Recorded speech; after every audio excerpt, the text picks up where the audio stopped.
Hello dear students, मैं हूं मिथिलेश कुमार और आप सभी लोगों का स्वागत करता हूं उदित फार्मेसी के ऑनलाइन लर्निंग प्लेटफॉर्म पर। कैसे हैं आप सभी लोग? आशा करता हूं अच्छे होंगे, स्वस्थ होंगे और मस्त होंगे। फाइनली आप सभी लोगों का फार्मास्यूटिक्स का पेपर हो चुका है, फार्माकोग्नोसी का हो चुका है, अब बारी है एचएपी की। दोनों पेपर कैसा रहा नहीं रहा उसको छोड़िए, मैं ऑलवेज कहता हूँ अच्छा गया तो बहुत अच्छी बात है, बुरा गया तो उसको भी इग्नोर करिए और आगे के पेपर पर ध्यान दीजिए। ठीक है। तो अभी के टाइम पर आपका next day human anatomy and physiology का एग्जाम है, तो मैं आप सभी लोगों को कुछ top 50 fill-ups and one words करवाने वाला हूँ। इस बार एग्जाम में फिलअप्स थोड़ा कम आ रहा है, मेरा भी अनुमान यही था, लेकिन फिर भी मैं करवा रहा हूँ क्योंकि यही फिलअप्स वाला कॉन्सेप्ट से देखा गया सुटिक्स में भी एमसीक्यू आए हुए सीधा सीधा फिलअप्स के कॉन्सेप्ट से, जो क्योंकि यहाँ पे जो भी करा रहा हूँ पिछले 5 साल में जो भी पूछा हुआ क्वेश्चन है वही करवाता हूँ। ठीक है, तो इसीलिए आप सभी लोगों को इसको एक बार देखना है क्योंकि यहाँ से क्वेश्चन रिपीट होगा तो डिट्टो एकदम ऑप्शन के साथ साथ मैच होता है, तो इसलिए ध्यान रखना है। ठीक है, चलो शुरू करते हैं, एक बार ध्यान से सुन लो। सबसे पहला क्वेश्चन है RBC red blood cell are also called as.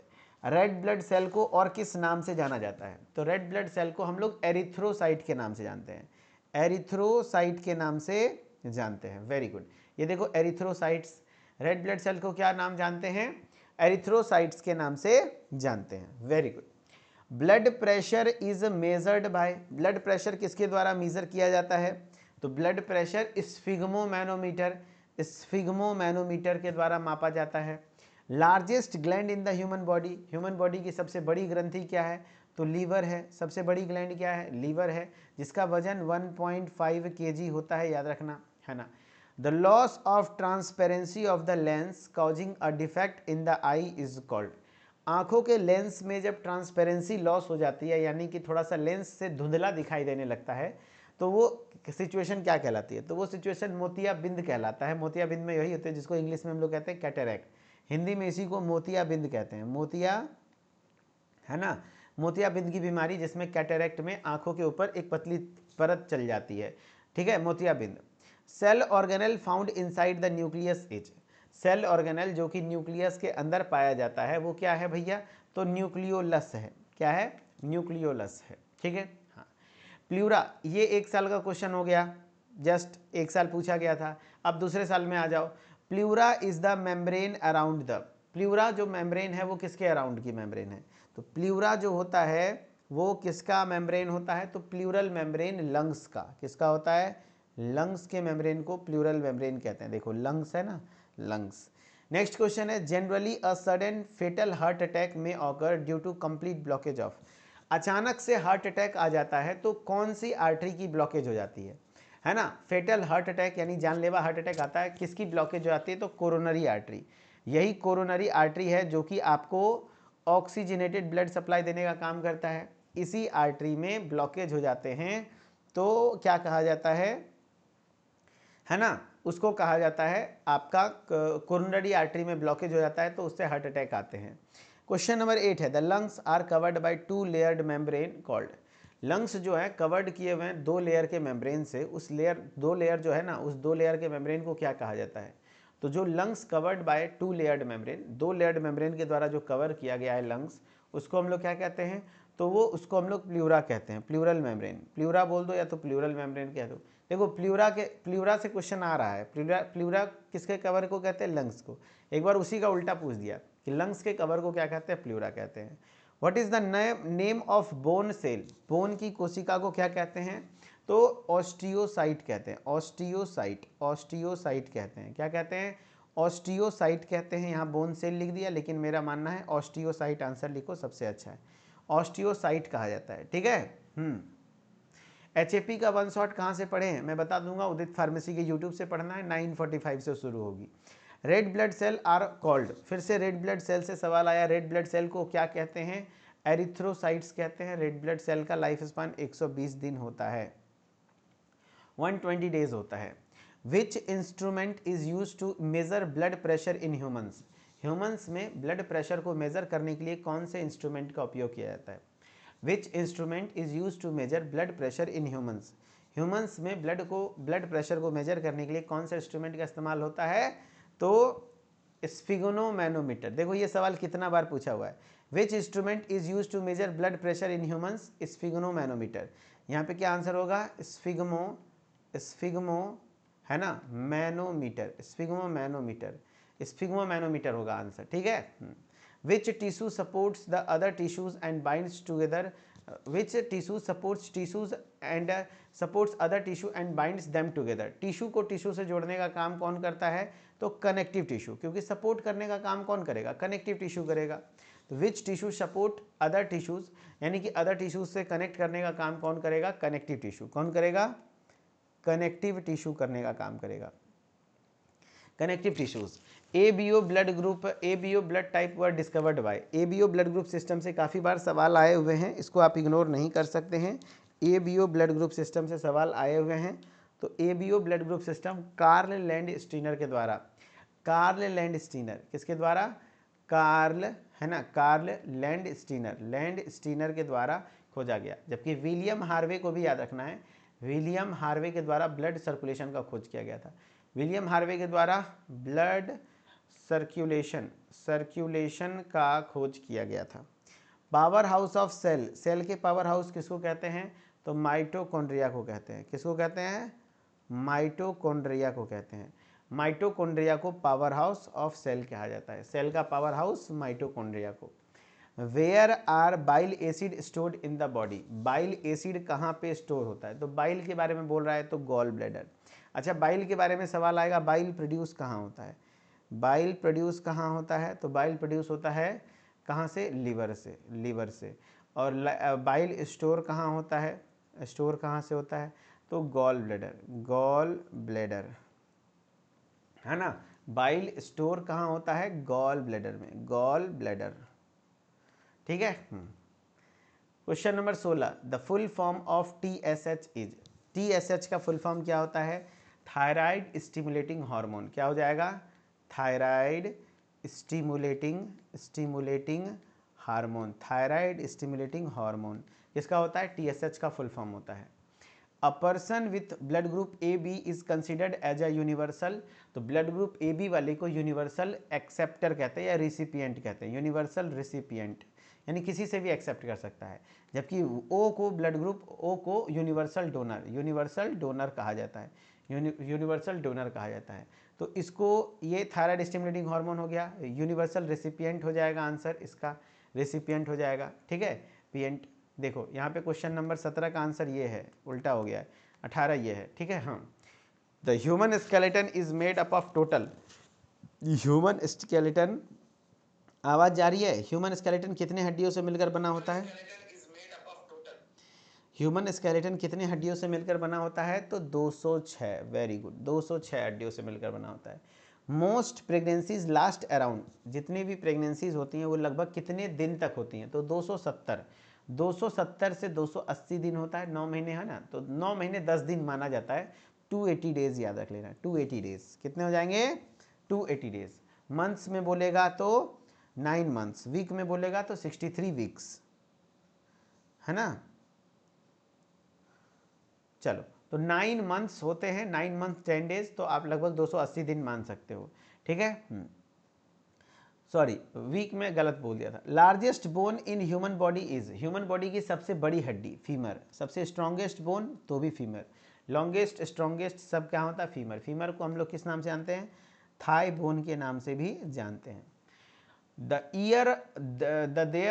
Year ossicles of middle ear are, the 3 ear ossicles of middle ear are, तीन गो जो कान की हड्डियां हैं वो कौन कौन सी हैं, तो सीक्वेंस में MIS याद करो, कनवा में शोभे वाली, जूड़ा पे लगा के जाली, चाल चलेली मत वाली, है ना। तो हमने बताया था ईयर ऑसिकल जैसे आएगा तो कनबाली याद रखना, कान की हड्डियां कनबाली, कनबाली कौन पहनती है, मिसेज। तो MIS, M for malleus incus stapes, ये 3 हड्डी होती है सीक्वेंस में, malleus incus stapes, malleus incus stapes, ठीक है। कौन बोल रहा है याद करने का तरीका, वैसाखी करे सर, याद करने का तरीका बताओ ना प्लीज। कुछ नहीं भाई, एक दिन पहले कोई कौन सा घोर के पिला देंगे क्या। मेलियस इनकस स्टेपस, मेलियस कैसा शेप होता है सर, तो हैमर शेप का होता है, हैमर शेप का होता है। ये इनकस से, ये एनविल शेप का होता है। एग्जाम के एक दिन पहले उम्मीद आप करेंगे कि याद करने का तरीका बताओ, तो कैसे पॉसिबल है। स्टेपस हॉर्स शू शेप है, शुरू से पढ़ोगे तो ऐसा सोचना ही नहीं पड़ेगा, सब कुछ याद करा दिए हैं। हॉर्स और सू से, ठीक है। चलो, a muscles is called fatigue when there is accumulation of dash in it. एक मसल्स फटीग कब हो जाता है, थकावट कब होती है, जब उसमें एनारोबिक रेस्पिरेशन होता है। एनारोबिक की मतलब बिना ऑक्सीजन की एनर्जी बनती है, और बिना ऑक्सीजन की एनर्जी बनती है तो बाय प्रोडक्ट में बनता है लैक्टिक एसिड, और यही लैक्टिक एसिड दर्द का कारण बनता है। Lactic acid, yes, lactic acid का जमा हो जाता है। A muscle is called fatigue when there is accumulation of lactic acid in it. Question number 23 है, the regulation of heart beat and blood pressure are under control of, है ना। The regulation of heart beat and blood pressure are under control of. तो heart beat और blood pressure जो regulation होता है वो autonomic nervous system, ANS, autonomic nervous system के control में होते हैं। वो आपके कंट्रोल में नहीं है, ऑटोमेटिकली कंट्रोल होता है, ऑटोनोमिक नर्वस सिस्टम, ठीक है। बिल्कुल पास हो जाएंगे भाई। Generally a sudden fatal heart attack may take place due to complete blockage of, देखो क्वेश्चन रिपीट हुआ है, क्वेश्चन रिपीट हुआ है। सडन फेटल हार्ट अटैक आ रहा है किस आर्टरी, तो यहां पे हो जाएगा कोरोनरी आर्टरी, कोरोनरी आर्टरी में ब्लॉकेज की वजह से, ठीक है। The pulse of a person can be felt by placing fingers on the dash artery in the wrist. Pulse को मेजर किया जाता है ना इस तरीके से, तो ये कौन सी आर्टरी होती है, ये कौन सी आर्टरी होती है, तो इसका नाम है रेडियल आर्टरी, इसका नाम है रेडियल आर्टरी। क्या नाम है, रेडियल, क्योंकि रेडियस के पास है ना, यहाँ पे ऐसे करके हाथ रख के देखते हैं पल्स, तो ये रेडियल आर्टरी है, ये क्या है, रेडियल आर्टरी है, ठीक है। Bile is stored in the dash of body, bile कहाँ स्टोर होता है, तो देखो बाइल के स्टोरेज से सवाल बार बार आ रहे हैं। गॉल ब्लैडर, गॉल ब्लैडर, ठीक है, गॉल ब्लैडर में स्टोर होता है। The loss of transparency of the lens causes defect in the I is called, देखो ये भी क्वेश्चन रिपीट हुआ है। ऐसा नहीं कि मैं 2 बार क्वेश्चन रख दिया, नहीं, पिछले 5 साल में जितना फिलअप्स आया था सबको लाके आपके सामने दिखा दिया कि देखो क्वेश्चन रिपीट होता है। अदर स्टेट्स के पेपर में जो जो मोस्ट रिपीटेड क्वेश्चन हैं उनको रख दिया। Loss of transparency of the lens, अभी मैंने बताया कैटेरैक्ट, इसको क्या कहते हैं, कैटेरैक्ट, आंख की बीमारी है मोतियाबिंद, कैटेरैक्ट होना, ठीक है, कैटेरैक्ट होना। ये कैटेरैक्ट है जो कि आपकी आंखों के लेंस के ऊपर ट्रांसपेरेंसी, है ना, कम हो जाती है। Estrogen and progesterone are secreted by, estrogen और प्रोजेस्टेरॉन फीमेल हार्मोन है, फीमेल सेक्स हार्मोन है, जो कि ओवरी के द्वारा रिलीज होता है, ओवरीज, किसके द्वारा, ओवरीज के द्वारा रिलीज होता है, ठीक है। Exchange of gases in the lungs is called dash respiration, तो gas, exchange of gases in the lungs, lungs में जो गैस के एक्सचेंज होते हैं उसको हम लोग क्या कहते हैं, क्योंकि लंग्स में हो रहा है तो उसको इंटरनल रेस्पिरेशन कहते हैं, sorry external respiration. Exchanges of the gases in the lungs is called, नहीं, यहाँ पे इंटरनल रेस्पिरेशन होगा, इंटरनल, इंटरनल रेस्पिरेशन होगा लंग्स में और एल्वियोलाई में, एल्वियोलाई में, लंग्स में गैसेस एक्सचेंज, इंटरनल एक्सटर्नल, रुक जाओ। Exchange of gases in the lungs is called internal respiration, lungs में होगा तो इंटरनल होगा, है ना, लंग्स में होगा तो इंटरनल होगा, ये एक्सटर्नल कहाँ से हो जाएगा, गलत है, यहाँ इंटरनल होगा, ठीक है। Gustatory cells are found in the, gustatory cells कहाँ पाया जाता है, taste buds of the tongue, जीव के टेस्ट बड्स में पाया जाता है। गस्टेटरी सेल से ही हमें टेस्ट बड बनते हैं, ठीक है। तो taste buds of the cells, taste, है ना, bud of the tongue, taste bud of the tongue. फिर है वन वर्ड और one sentence question, what is human physiology, human physiology क्या होते हैं, तो फिजियोलॉजी में हम लोग जब फंक्शन की स्टडी करते हैं तो उसको ह्यूमन फिजियोलॉजी बोला जाता है, तो study of the body part function, है ना। Human physiology is the study of functions of the different organs and systems of the human body, यानी अलग अलग ऑर्गन सिस्टम के फंक्शन की स्टडी को फिजियोलॉजी कहते हैं। Name the parts of brain, brain के पार्ट्स के बारे में बताओ, सेरिब्रम, सेरिबेलम, है ना, सेरिब्रम, सेरिबेलम, मेडुला ऑब्लंगाटा, ये 3 है, cerebrum, cerebellum, medulla oblongata. In which organ rods and cones are found, आंखों में रॉड सेल और कॉन सेल पाए जाते हैं, आईज, आई के रेटिना में रॉड और कॉन सेल पाया जाता है। Give an example of ball and socket joint, joint से सवाल आएगा पक्का, जाओ मैंने भविष्यवाणी कर दिया, जॉइंट से सवाल आएंगे, अब चाहे लॉन्ग में आ जाए, शॉर्ट में आ जाए, एमसीक्यू में आ जाए, लेकिन आएगा। तो बॉल एंड सॉकेट जॉइंट उसमें और ज़्यादा इंपॉर्टेंट है, तो बॉल एंड सॉकेट जॉइंट में होगा हिप जॉइंट और शोल्डर जॉइंट, ये 2 गो है, मान लो एक है शोल्डर जॉइंट, एक है हिप जॉइंट, दोनों में से कोई एक मार दो आंसर। यहाँ शोल्डर है, अगर हिप भी लिखोगे तो गलत नहीं हो जाएगा, हिप जॉइंट भी सही है, ठीक है। फिर how many pairs of cranial nerves are present in our body, cranial nerves जो कि ब्रेन से नर्व निकलते हैं उसको क्रेनियल नर्व कहते हैं, वो कितने पेयर होते हैं, 12 पेयर होता है, 12 पेयर, यानी 12 पेयर क्रेनियल नर्व होता है, ठीक है, हाँ, 12 pairs of cranial nerves. Question number 36 है the process of blood clotting is known as, blood clotting के प्रोसेस को क्या कहते हैं?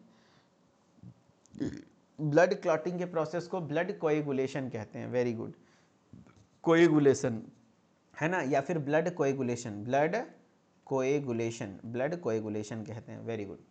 विच ग्लैंड सिक्रीट एस्ट्रोजन, कौन सा ग्लैंड एस्ट्रोजन सिक्रीट करता है? ओवरी है ना, ओवरीज है ना, ओवरीज है ना, यहाँ पे एस्ट्रोजन नहीं होगा, ओवरी होगा, ओवरी होगा, ठीक है, ओवरीज। अब है the process of gaseous exchange in the lungs between air and blood is called. देखो यहाँ पे सवाल अलग है, the process of gaseous exchange in lungs between air and blood, तो यहाँ पर आपका इंटरनल रेस्पिरेशन है ना, ये external respiration, the process of gaseous exchange in lungs between air and blood, air और ब्लड के बीच में ये सब इंटरनल रेस्पिरेशन होता है। क्या गलती आंसर लिख दिया लोग, internal respiration, internal respiration, internal respiration होता है, ठीक है। Why blood is red in colour, blood red colour क्यों है ना, ब्लड रेड कलर क्यों है? तो ब्लड रेड कलर इसलिए है क्योंकि इसमें हीमोग्लोबिन होते हैं, हीमोग्लोबिन। तो blood is red colour due to the presence of haemoglobin, क्योंकि इसमें हीमोग्लोबिन होते हैं। Question number 40, what is loss of transparency of the lens of the eyes? बताओ, what is loss of transparency of the lens of eye? फिर से question repeat हुआ है कि अगर आंखों के लेंस में ट्रांसपेरेंसी लॉस हो जाए वो क्या कहलाता है? कैटेरैक्ट कहलाता है, कैटेरैक्ट, मोतियाबिंद, कैटेरैक्ट कहलाता है। वो क्या कहलाता है? कैटेरैक्ट कहलाता है, ठीक है। क्वेश्चन नंबर 41 है how many chambers are present in the heart of human body? Human body के हार्ट में कितने चैम्बर्स पाए जाते हैं? तो ह्यूमन बॉडी के हार्ट में टोटल कितने चैम्बर होते हैं? तो यहाँ पे ह्यूमन बॉडी के हार्ट में टोटल 4 चैम्बर होते हैं, 4 चैम्बर्स पाए जाते हैं, 4 चैम्बर्स पाए जाते हैं, 4 चैम्बर्स पाए जाते हैं, ठीक है। Question number 42 how many cranial nerves are present in our body? हमारे शरीर में कितने क्रेनियल नर्व्स होते हैं? तो 12 पेयर। कितने होते हैं? 12 पेयर क्रेनियल नर्व्स होते हैं, ठीक है। 12 पेयर्स ऑफ क्रेनियल नर्व्स पाए जाते हैं। ओवर स्ट्रेचिंग और twisting of the ligaments and tendons around the joints causes disease known as. Over stretching या फिर twisting of the ligaments, ligaments का ट्विस्ट हो जाना या टेंडन का, तो वो क्या कहलाता है? उसको हम लोग स्प्रेन कहते हैं, स्प्रेन, जो इंजुरी आ जाती है ना, स्प्रेन, खिंचाव आना, ठीक है। How many pairs of ribs we have? कितने पेयर रिब्स होते हैं हमारे पास? तो 12 पेयर्स, 12 पेयर्स ऑफ रिब्स हमारे पास पाए जाते हैं। कितने pairs of ribs? 12 pairs of ribs पाए जाते हैं। Blood is an example of which type of tissue? Blood किस प्रकार के टिश्यूज़ के एग्जाम्पल हैं? तो blood is an example of which type of tissue? तो ब्लड किसका एग्जाम्पल है? तो ब्लड आपका कनेक्टिव टिश्यू, कनेक्टिव टिश्यू का एग्जाम्पल है, फ्लूइड कनेक्टिव टिश्यू, इसमें भी स्पेशल है, फ्लूइड कनेक्टिव टिश्यू का टाइप होता है, ठीक है। Which organ stores urine? कौन सा ऑर्गन स्टोर करता है यूरिन को? यूरिन को स्टोर करने वाले जो होते हैं वो क्या होते हैं? Urinary bladder. क्या होते हैं? Urinary bladder. कितना होता है? 400 से 500 ml इसका लिमिट होता है, 400 to 500 ml इसका लिमिट होता है, ठीक है। यूरिनरी ब्लैडर है जो कि आपके 400 से 500 ml होता है। एक चीज़ और बता देता हूँ, इसमें एक स्पेशल प्रकार का एपिथेलियम पाया जाता है ब्लैडर में, इसका नाम है स्ट्रेटिफाइड एपिथेलियम, स्ट्रेटिफाइड है ना, ट्रांजिशनल एपिथेलियम टिश्यूज़ पाए जाते हैं इसमें, ट्रांजिशनल एपिथेलियम टिश्यूज़ पाए जाते हैं। यहाँ से भी सवाल बने हुए हैं, एपिथेलियम टिश्यूज़ पाए जाते हैं, इस वजह से ये फ्लेक्सिबल होता है, स्ट्रेच कर सकता है, ठीक है। ट्रांजिशनल एपिथेलियम टिश्यू होता है यूरिनरी ब्लैडर, इसीलिए ये फैल सकता है, एक्सपेंड कर सकता है, एक्सपेंड कर सकता है, ठीक है। What is the function of haemoglobin? Haemoglobin का फंक्शन क्या है? तो ऑक्सीजन ट्रांसपोर्ट करना, ऑक्सीजन ट्रांसपोर्ट करना, ऑक्सीजन ट्रांसपोर्ट करना है ना, ऑक्सीजन को ट्रांसपोर्ट करने का काम करता है। फार्माकोग्नोसी पेपर डिस्कस एमसीक्यू में 11 गलत डिस्कस हुआ है, प्लीज़ चेक करिए। अच्छा, चेक कर लेंगे लास्ट में, ठीक है। Which part of digestive systems absorbs nutrients? Which part of digestive system absorbs nutrients? Digestive system का कौन सा हिस्सा है न्यूट्रिएंट्स को एब्जॉर्ब करता है? सबसे अच्छा स्मॉल इंटेस्टाइन, स्मॉल इंटेस्टाइन, देखो लेंगे small intestine. What is the function of kidney? Filtration of blood, blood को फिल्टर करना। Which blood cells help in immunity? WBC। कौन सा ब्लड सेल्स हेल्प करता है इम्यूनिटी में? तो WBC आपके इम्यूनिटी में हेल्प करता है, ठीक है। ब्लड सेल्स कौन से हेल्प करते हैं इम्यूनिटी में? WBC। तो ये पिछले 5 साल के कुछ 50 टोटल मिला के मैंने 1 वर्ड्स और फिलअप्स करवा दिए। आई होप कि आपको समझ में आया होगा and thank you so much. अब एक टॉप 100 MCQ का वन शॉट रिवीजन रखा हूँ यूट्यूब पर 9 बजे, उसको भी जरूर देखिएगा, ठीक है। ओके, सॉरी 9 बजे बोल रहा हूँ, मैंने उसको रखा है कितने बजे से, 8 बजे से, हाँ 8 बजे से रखा है, ठीक है। चलिए थैंक यू सो मच, बहुत बहुत शुक्रिया। मिथिलेश सर ऑफिशियल से जुड़े रहिए, हर एक अपडेट को पाते रहिए, ठीक है। Thank you so much, bye bye, take care.